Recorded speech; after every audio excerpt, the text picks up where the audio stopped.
I think a lot of people said it was moving. Did you get across what you wanted to get across in terms of more women need to be in sports? Yeah, I think, it's simple.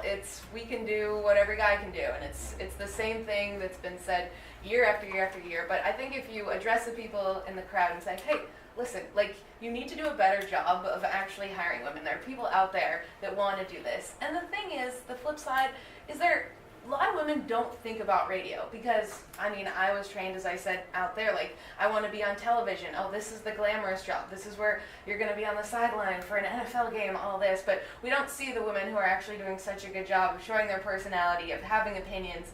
And it's when you have those people in a strong position, in a prominent position, that it just inspires everyone else to say, hey, well, maybe I will apply for this job at my local radio station. Or I do find interest in talking about sports more than just a 30-second news update on something. So it's sort of, it's twofold, but it's all about the decision makers. And when the decision makers are middle-aged white guys that don't think that the rest of the world wants to hear a woman's voice, then that's where the trouble is. So if you, in there, just looked everyone in the eye and I said, listen, I can do what these men can do, hire me. Yeah. Not that you feel an obligation to be at an event like this and speak on a panel like that, but after doing it once, are you like, you know what, I need to do this. I need to stick up for all the females in the industry. I need to be the one that gets the voice out. Well, I've always been a huge supporter for women, and especially in a male-dominated environment.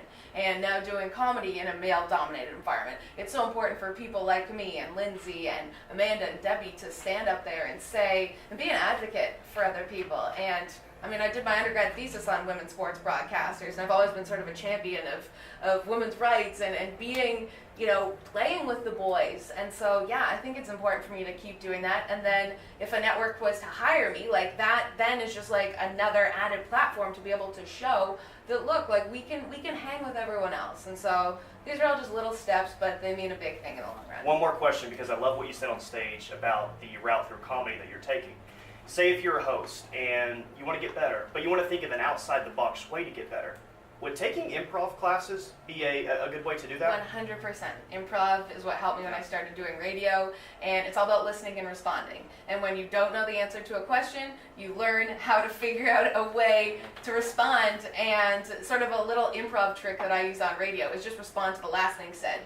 Someone asks you a big, long question and you don't know how to answer, just even the last word they said, just respond to that. And it just helps you think on your feet. And especially in a long format of a 4-hour radio show, you're going to have to come up with ideas and different ways of thinking. And even taking, again, we talk about the Lakers, we're in LA, find another way to talk about the same thing in a different way. And it's also a lot of fun, too. Yep. And everything is about making yourself feel uncomfortable to grow, and improv is the biggest thing. Thanks so much again for your time. Thanks for being here.